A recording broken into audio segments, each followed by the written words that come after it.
Safe and joyful Christmas. Scattered showers tonight, mainly in the west and northwest. Lowest temperatures of 2 to 5 degrees. And now you're up to date on News Talk.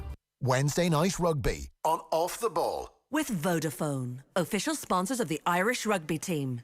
Team of us. Everyone in. Now, you're very welcome back to this Wednesday's Off the Ball. Neil Treacy with you this evening until 10 o'clock on News Talk. Time to talk rugby now. Ronan O'Gara is with me on the line from France. Ronan, good evening. Hey Neil, how's it going? I'm not too bad now. I imagine you're feeling quite good. La Rochelle, good start to the season in the league, and that followed through into Europe. Solid win against Edinburgh. Had to grind it out on Saturday evening. Yeah, we did. It was a tough game. Conditions were difficult. And it was all about getting the result. It was a difficult game. We know coming up against the Celtic nations how much they prioritise the Champions Cup. So Edinburgh had a lot of their Scottish internationals returning, yeah, it wasn't a classic by any means, far from it. But at this stage of the competition, especially with the compact format, it's all about getting the result, and we did do that, and that means we're alive and we go well into round 2 now.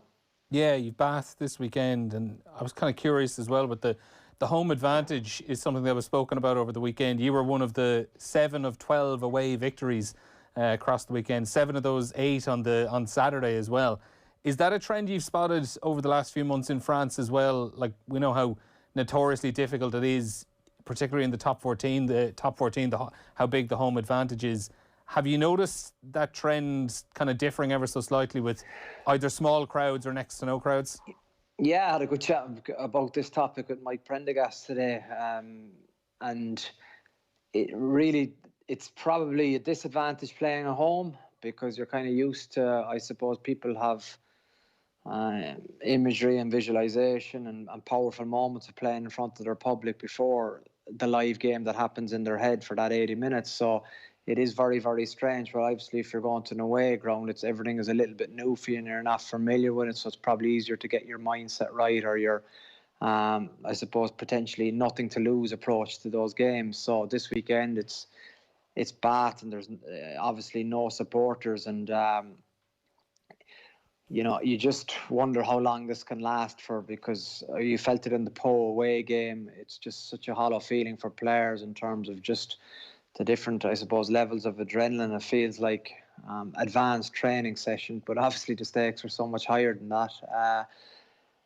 Yeah, so I think when all this is probably over, it'll be interesting, I suppose, to be some great feedback out of it in terms of home advantage, and it does really make it a 50-50 game, because there's no external forces really against you. It's a rugby pitch and you just go at it. Mm-hmm. It was something I really noticed on Sunday. I was down in Thomond Park. We were doing commentary of Munster and Harlequins, and during the 40 minutes of the first half, we'll say, because we had the cans on and we're talking constantly, didn't really appreciate just how quiet it was until the players went in at half time. We took our cans off, and all of a sudden that silence hit us, and I actually felt very self-conscious all of a sudden. I went, oh my God, everyone around me heard every single word I said over these last 40 minutes. Probably even JJ Hanrahan or Marcus Smith, when they were standing over kicks, and we were probably talking through it as well. Yeah, it is. It's I suppose the great thing from a coaching point of view is that you really get to see the people able to communicate on the run. There's one thing being able to communicate, the other thing is probably being able to communicate when your heart is, going over 180 beats per minute. So talking on the run is a skill. Listening on the run is probably a greater skill. And it is very interesting, I suppose, the feedback you get from the 4 different views that you get from the EPCR. So you're actually able to get great feedback in terms of, asking the boys in terms of what play did we play there, and that develops into a discussion about why we played it and what did you see. But also in terms of on the defensive side of the ball, it's very easy to hear people talking, because the video doesn't lie, and the ref mic doesn't lie, and if there's silence, it's very easy to pick it out, and you can really get into some detailed conversations with your players. And have there kind of been instances with guys on your own team where you've been at games and you've been able to hear what they've been saying out on the pitch, and all of a sudden you might be thinking about a player, well, he's doing a lot more communicating out there. He's doing a lot more leadership on the ground than maybe I'd given him credit for in the past. Yeah, you're always learning, Neil. It's a very interesting point, I think, and sometimes you can be potentially swayed by live GPS and your access to that in a game, and potentially seeing a guy, he mightn't be hitting maybe the figures you want him to hit, but also what's more important is actually his capacity to, I suppose, to hit accurate feedback or hit accurate comms with his players inside and outside with him. So from that point of view, these few weeks or months have been extremely interesting from that point of view. And you can see the younger players too, in terms of just if they're playing probably in wider positions, whether they're able to talk, or if this occasion with no crowd has got to them by the fact that they just aren't communicating. We know in all sport, especially at the highest level, I suppose the more you communicate, the easier the game becomes for you. Mm-hmm. Yeah, it's quite interesting as well. On the games themselves, like you mentioned at the start as well, just kind of how cutthroat this season is going to be with the shortened format of the pool stages.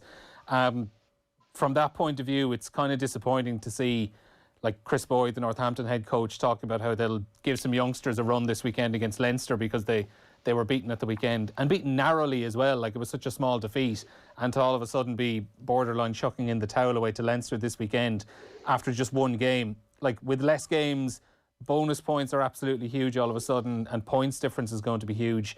From your own point of view as a head coach in a pool with Leinster and with Northampton, how do you kind of feel about that when you see a coach basically saying we're going to be sending out the second team or the third team?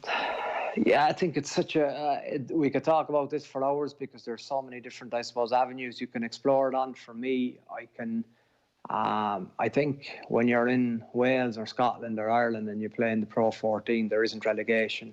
So it's a completely different mindset. The players get ready for European Cup and they get ready for test matches. If you're in the Premiership, you're in the top 14, you have 26 league games without any playoffs, and then you have Europe, and then you have French internationals on top of that. So it's a completely different landscape of what you're talking about. Straight out with you, if we didn't get a result in Murrayfield, I'd be talking to John O'Gibbs about it. Okay, what's our priority? Our priority is doing the best you can in the top 14. What doing the best in your top 14 looks like is, well, what people deserve an opportunity to play this weekend. And it comes back to, a lot of the teams now are loaded with 35, 36, 40 professional players. So I don't think, anyway, in a club, your language of the second team or the third team, that wouldn't be used in La Rochelle, for example, because, a team will win you a game, but if you want to challenge for silverware, you need a group. So that would be something the way I would look upon it. But I can completely understand Chris Boyd in terms of, what his board of directors, what his chief executive, what all the people in Northampton, in that proud town, they need to stay in the Premiership. That's their goal now. They realise they didn't get a result at home. They're going to Leinster, the European champions, the dominant team in Europe for so many years.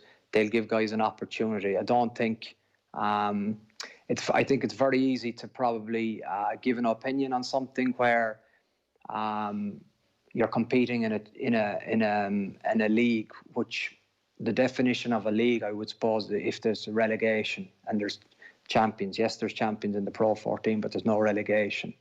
I think it's very, very different when you live outside and you experience what happens in the top 14, what happens to the towns that go down, what happens to the teams that go down, what happens in the Premiership if you get relegated.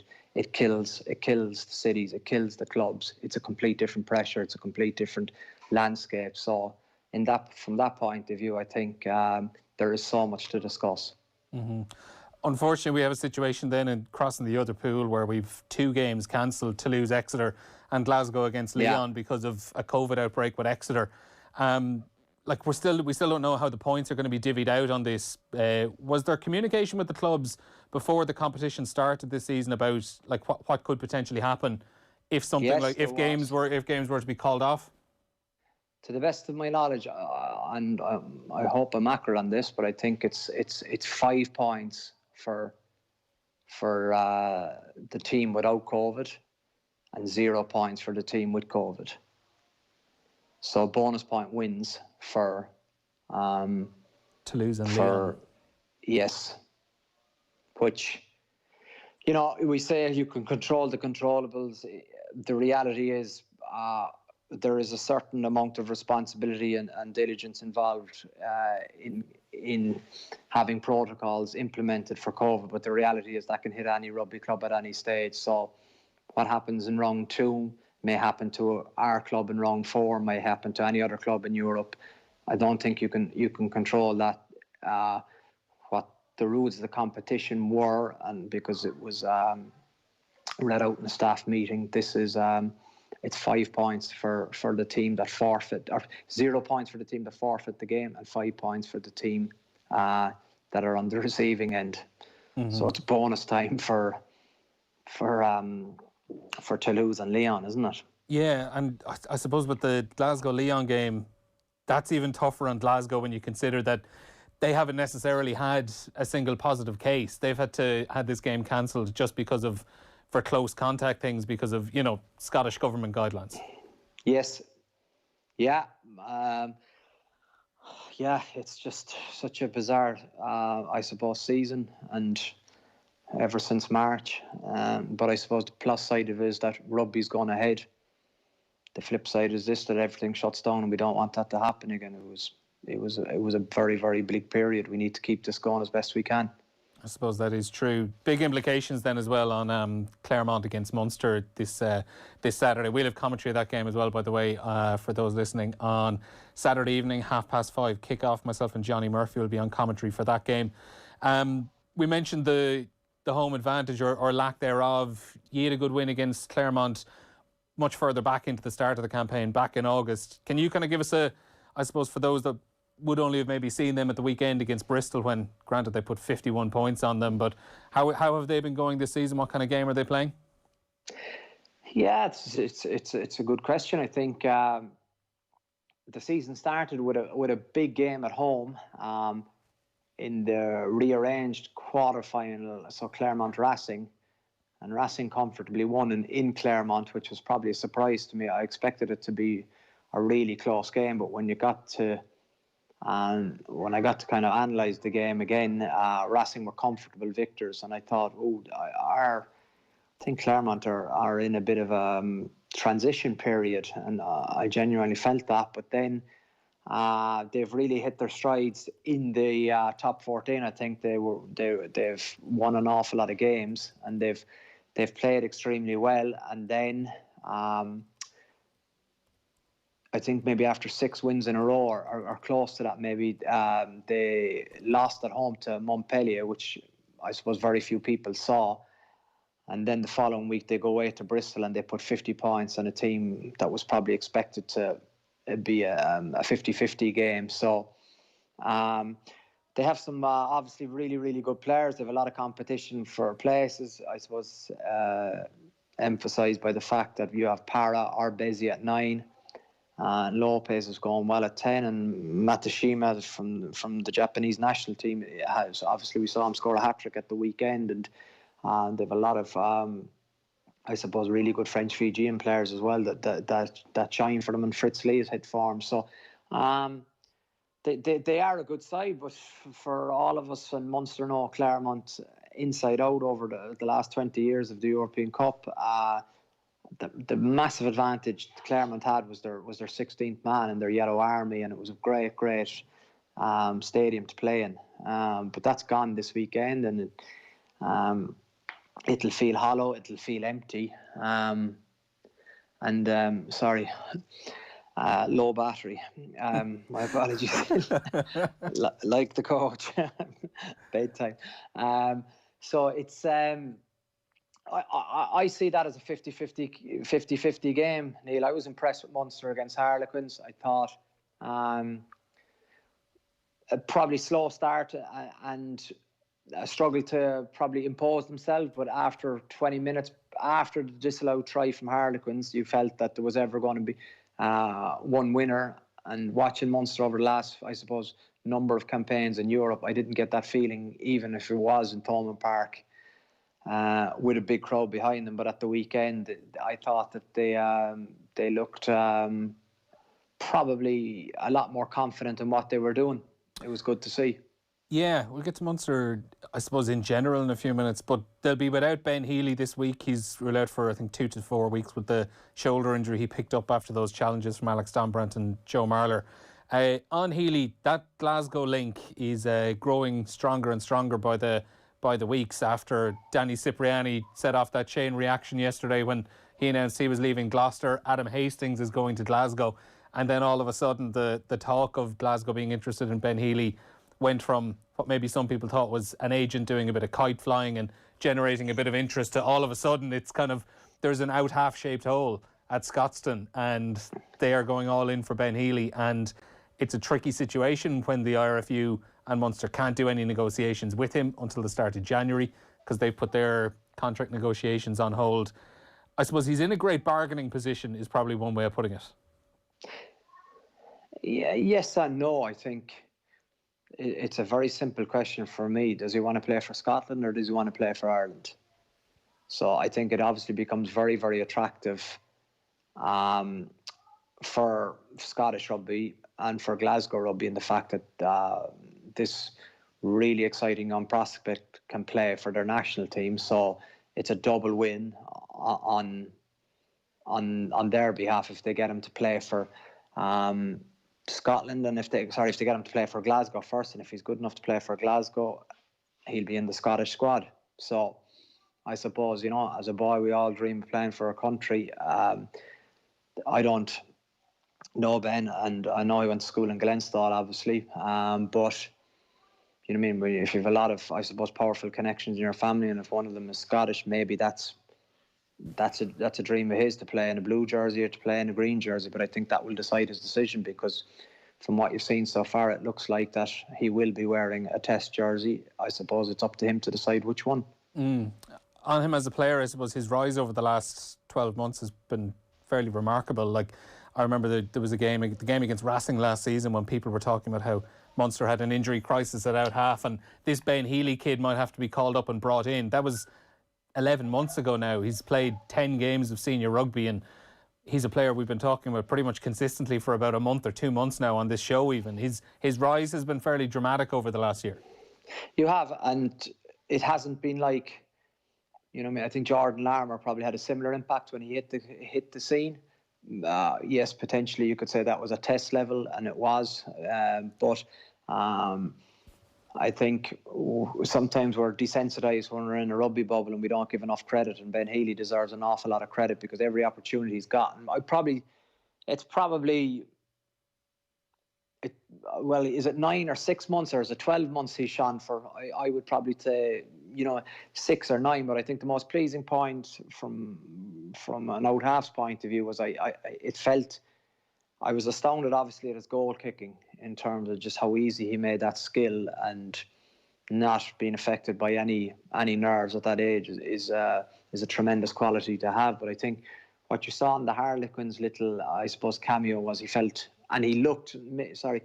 he looked far more comfortable with ball in hand and attacking the gain line, and I suppose getting people running off and people's understanding of Ben with ball in hand was very, very good. And that for me, I probably had question marks about, even though he's so young, but you know what I mean, if you're young, you still get judged on the hardest of criteria if you want to play for your country. So I was wondering, could he get a backline moving? And I think he made massive strides towards that at the weekend.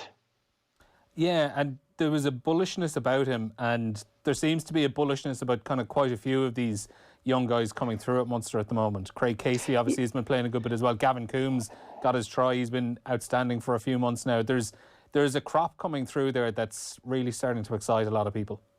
Yeah, but also too, I think if you're those players, if you've someone like Stephen Larkham coaching you know what I mean, you need your head examined if you're not excited by going into work with him every day. The guy was an incredible player, an incredible out half, and I think it becomes more exciting for Northern Hemisphere players, Munster players, to get someone from the other side of the world, I suppose, to stimulate different ideas, different thought process, because you know what I mean, it's an interesting discussion because of, you look at Thomond Park, and you were there, how difficult it is to handle the ball in December and January. So you have to have a really good kicking game as a team, and you have to have a really effective pressure game. While you go to, Sydney, or you go to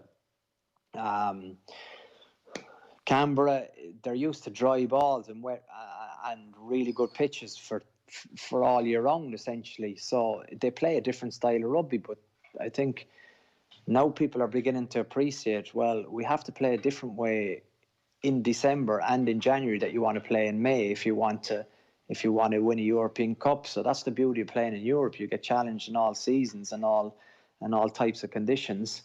And I think you mix that with, I think, what the traditional values of Munster, but also potential add-ons that you get from Stephen Larkham and Graham Rowntree, because that guy was a brilliant player and is a brilliant coach too, from what I hear. So the current players, you can see that there's a big transfer from what they're doing Monday to Friday onto the pitch.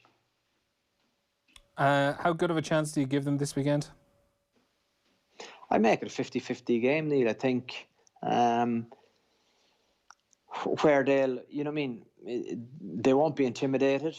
There won't be any external forces at them in regard to a hostile environment. If they're accurate, I think they have a great chance of winning the game. Mm-hmm. I'm not sure how much you saw of Leinster, given they were playing roughly around the same time as yourselves on Saturday evening. I had a little bit of it on the bus going to the game. How impressive? Cheeky. Just how impressive was it, given the team they put out, like putting so many of those Irish internationals on the bench, sticking with the guys that had carried them over the last few weeks? Yeah, well, that's a skill in itself, Neil. I don't think you can. I think that's what happens for the fellas on the couch or in the pub that gives their opinion. But you look at how Leinster managed players for the last, well, I don't know, many years, but for 10 years anyway, they've been so successful. But especially under Leo Cullen, you look at it and you kind of go, wow, that's an interesting team. But that's what a successful environment looks like. Exactly the team Leinster started with and the firepower they brought on. That gives, I suppose, harmony. It gives satisfaction. It gives, I'm really valued here, even though next week I may not be in the 23. This week you look at their front row who started the game against, the front five of Montpellier. It was a phenomenal effort from a squad of players, and that's why I think you never hear of Leinster sending a second team anywhere, because they've such a good group, and that's, I suppose, what so many teams aspire to do, is they aspire to get a really competitive group, and that's the key point in professional sport. Ronan, pleasure as always having you on. Cheers, Neil. Thanks for the chat. And very best luck next weekend against Bath. So that was Ronan O'Gara here on Wednesday Night Rugby. Just to bring you up to speed before we hit an ad break, latest scores: Liverpool 0, Spurs 0 in the Premier League. While coming up next, we have a special All-Ireland Ladies Football Final preview panel, and we'll be back in a couple of minutes. Wednesday Night Rugby on Off